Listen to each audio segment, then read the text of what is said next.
everyone. We are starting with the next topic in microeconomics, that is elasticity. Now, we are discussing this topic immediately after the Marshallian marginal utility analysis because elasticity as a topic is also provided and put forward by Marshall. So, it measures, elasticity क्या measure करता है कि कभी अगर हमारा price change हो रहा है, कोई भी एक variable change हो रहा है, उसकी वजह से दूसरे variable में क्या change आता है. इसमें हम तीन तरीके की इलास्टिसिटी डिस्कस करते हैं, price elasticity, income elasticity and cross elasticity. Price elasticity क्या होता है कि अगर हमारा प्राइस चेंज हो रहा है तो हमारे डिमांड में, क्वांटिटी डिमांड में कितना चेंज आ रहा है. इनकम इलास्टिसिटी होती है अगर हमारा इनकम चेंज हो रहा है तो क्वांटिटी डिमांडेड में कितना चेंज आता है. क्रॉस प्राइस इलास्टिसिटी इज कि अगर हमारा प्राइस ऑफ कॉम्प्लीमेंट एक चेंज हो रहा है तो दूसरे गुड में कितना चेंज आता है, दूसरे गुड की क्वांटिटी में. या अगर दो गुड सब्स्टिट्यूट्स हैं तो एक गुड में, अगर एक गुड के प्राइस में चेंज हो रहा है तो दूसरे गुड के क्वांटिटी डिमांडेड में क्या डिफरेंस आ रहा है. जैसे हम डिमांड इलास्टिसिटी पढ़ रहे हैं उसी तरीके से सप्लाई इलास्टिसिटी भी होती है. So elasticity it measures the degree of responsiveness of change और responsiveness or change in quantity demanded and quantity supplied with respect to change in price or income or cross the price of the other commodity. यहाँ पे definition में हमने क्यों ये बोला है change in price, क्योंकि अगर हम सिर्फ elasticity word use करते हैं, अगर सिर्फ elasticity लिखा है तो उसका implicit मतलब होता है we are saying price elasticity of demand. We are not saying income elasticity of demand. तो price elasticity of demand मतलब जब price पे change हो रहा है तो quantity demanded में कितना change होगा. Income elasticity of demand मतलब income में change हो रहा है तो quantity demanded में कितना change होगा. अगर price elasticity of supply है तो अगर price में change हो रहा है तो quantity supplied में कितना change होगा. ठीक है. First we are starting with demand elasticity. So demand elasticity measures the degree. हम यहाँ पे degree क्यों बोल रहे हैं, क्योंकि हम जो इलास्टिसिटी है generally we measure in percentage terms. ठीक है. So it is the degree to which quantity demanded changes to the change in price, income और the related goods. Related goods मतलब या तो कॉम्प्लीमेंट्स या substitutes. So there are three kinds of demand elasticity, like price elasticity of demand, income elasticity of demand and cross price elasticity. अभी first हम focus करेंगे सिर्फ price elasticity of demand पे. एक बार फिर से मैं इसकी डेफिनेशन क्लियर कर रही हूँ. प्राइस इलास्टिसिटी ऑफ डिमांड मतलब अगर हमारा प्राइस चेंज होता है तो क्वांटिटी डिमांडेड में कितना चेंज हो रहा है. That measures price elasticity of demand. Price elasticity of demand measure करने के तीन मेथड हैं. There are three methods to measure price elasticity of demand. Once we are done with price elasticity, then we will discuss income elasticity and cross elasticity. So these three methods are, first is normal formula method, second is geometrical method. Geometrical method elasticity measure करने के लिए हम जब use करते हैं when there are small changes in prices, when there are small changes in quantity demanded. However, when the change in price is huge or when the change in quantity demanded is huge, then we use this third method, that is arc elasticity. Okay, so let's start with the formula method.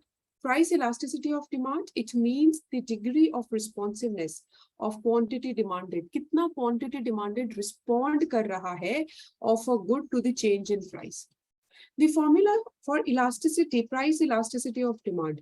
Price elasticity of demand को हम E subscript P लिखते हैं. तो price जहाँ पे P का मतलब होता है price और E का मतलब होता है elasticity. So price elasticity of demand is equal to minus, you can see this sign here, this is minus percentage change in quantity divided by percentage change in the price. Now we can also write this in terms of these terminologies or these letters, minus delta Q, जहाँ पे delta का मतलब होता है, ये जो हमने triangle draw किया है ना, इस triangle का मतलब है change. Q represents quantity, P represents price. This EP, this represents price elasticity. So this change, triangle P represents change in price. Triangle Q represents change in quantity demanded. So we measure using the formula price elasticity like this, price elasticity of demand. Exam में question आ जाते हैं, आपको कोई numerical आ सकता है, छोटा सा part है, इजीली एमसीक्यू में you will be able to solve, जहाँ पे आपको सारे ये न्यूमेरिक टर्म्स गिवन होंगे चारों, और आपको प्राइस इलास्टिसिटी ऑफ डिमांड निकालनी होगी. We will do these kinds of MCQs also. अच्छा, इसमें एक चीज है कि नेगेटिव साइन क्यों है. ये नेगेटिव साइन इसलिए है because we say that there is inverse law of demand. So inverse law of demand मतलब that there is inverse relationship, inverse law of demand, and so elasticity will come out to be negative. अगर हमारा price reduce हो रहा है तो quantity increase होगी, और price increase हो रहा है तो क्वांटिटी रिड्यूस होगी. सो इसलिए ये नेगेटिव रिलेशनशिप है.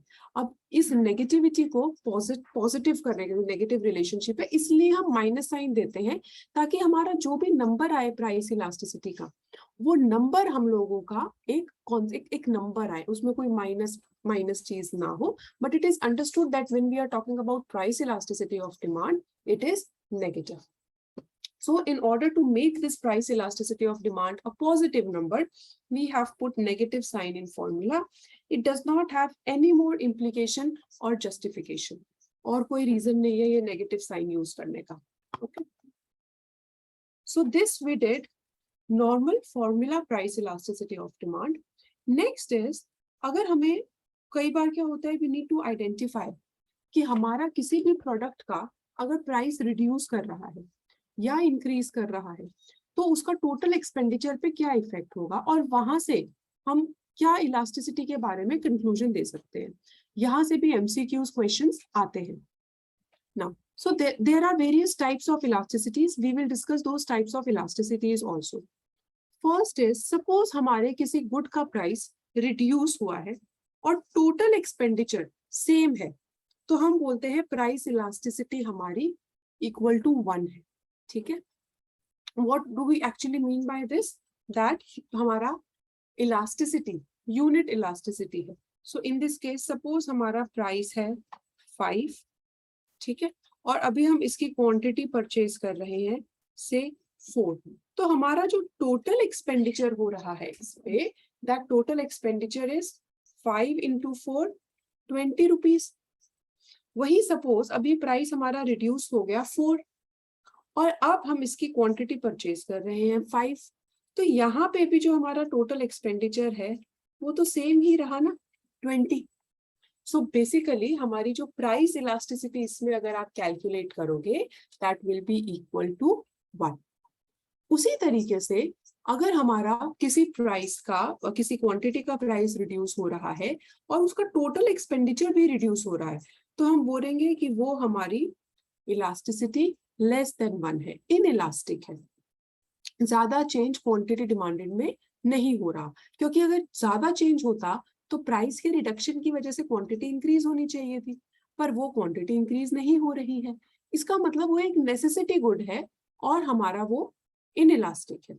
अगर हम ये बोलते हैं कि प्राइस हमारा रिड्यूस हुआ है और टोटल एक्सपेंडिचर उस पर इंक्रीज हुआ है, तो हम बोलेंगे कि वो हमारा प्राइस इलास्टिसिटी ग्रेटर देन 1 है. ठीक है, क्योंकि उसमें क्वांटिटी डिमांडेड में ज्यादा चेंज आ रहा है. So we say that this is elastic demand. For example, ये जो हमने केस यहाँ पे से, दिस इज केस 1, और इस केस 1 में प्राइस इलास्टिसिटी इक्वल टू 1 है. नेक्स्ट केस डिस्कस करते हैं. से हमारा प्राइस 5 है और इनिशियली और क्वांटिटी हम इसकी 4 परचेज कर रहे हैं, तो टोटल एक्सपेंडिचर हमारा इसमें कितना है, 20 rupees.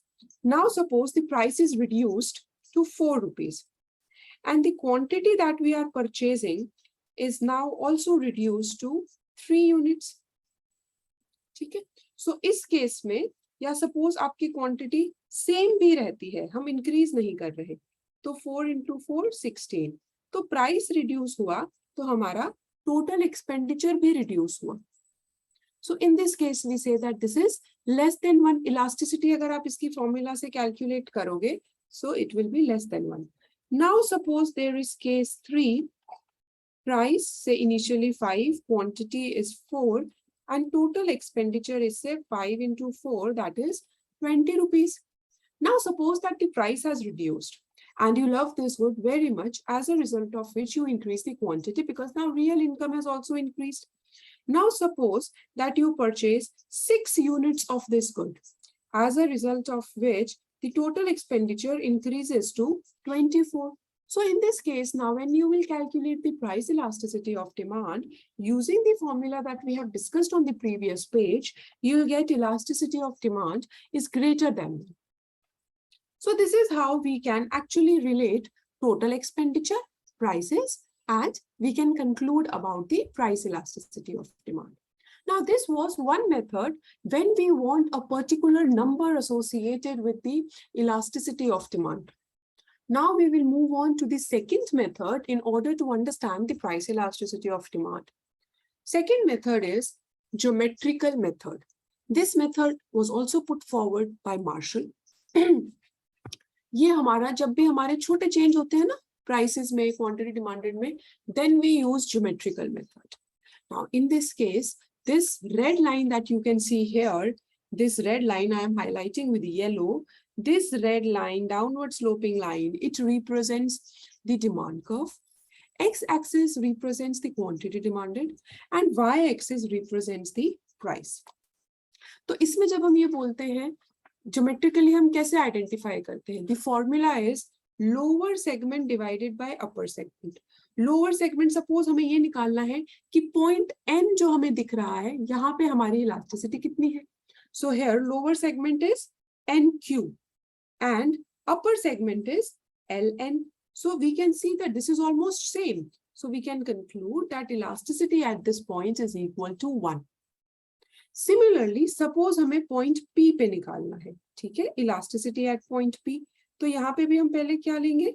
Lower segment divided by upper segment. So this will be PQ divided by LP.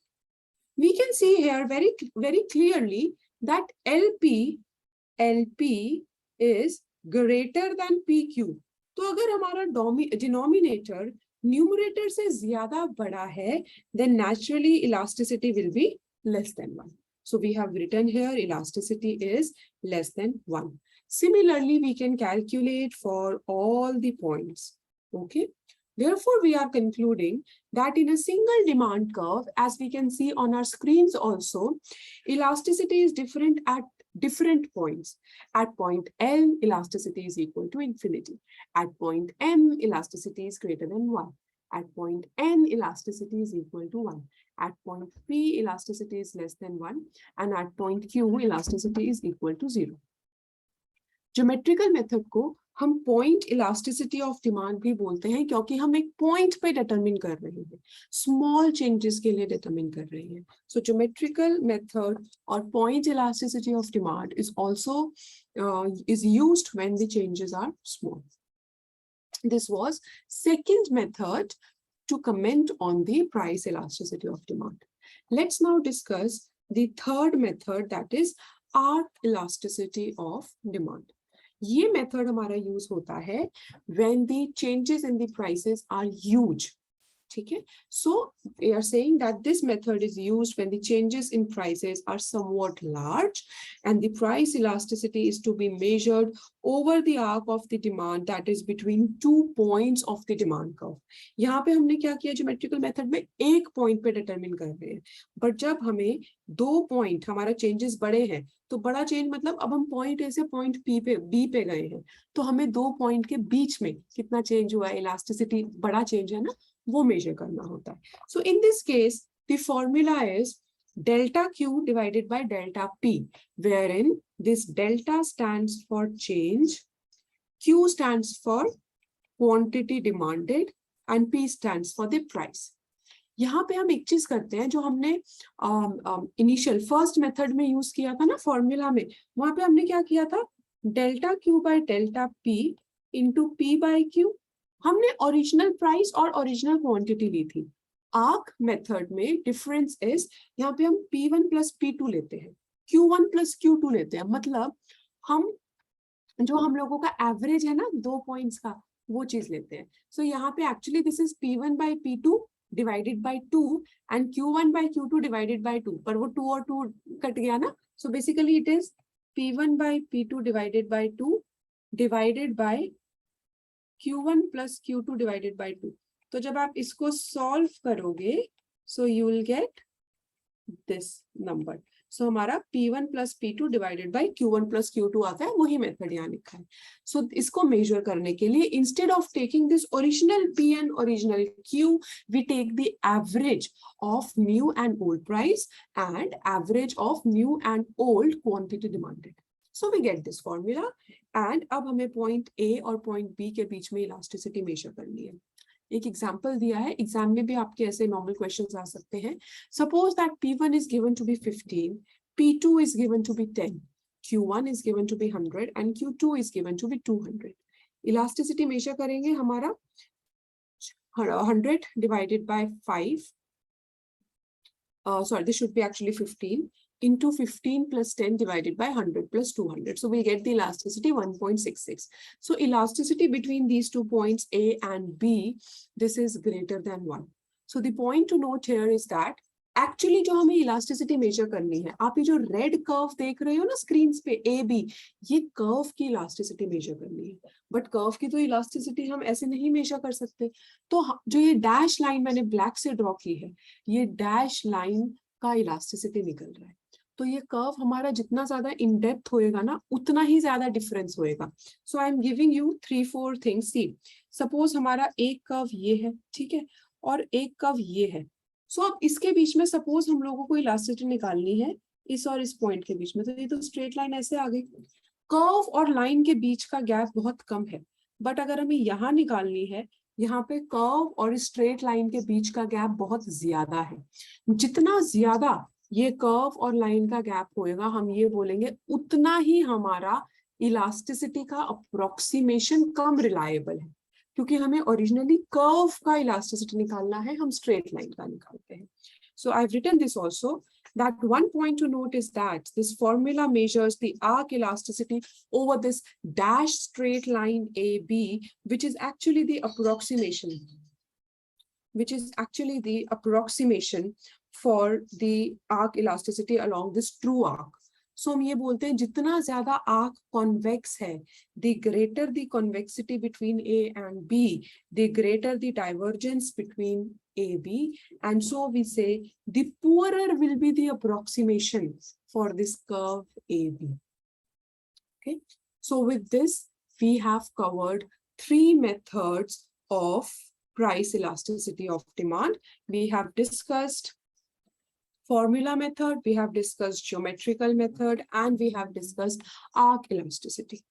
Next, with this we have completed price elasticity of demand. In the next class, we will discuss income elasticity of demand and cross price elasticity of demand, and we will discuss some theorems associated with the price elasticity of demand. Okay, with the elasticity of demand. Okay, please prepare well.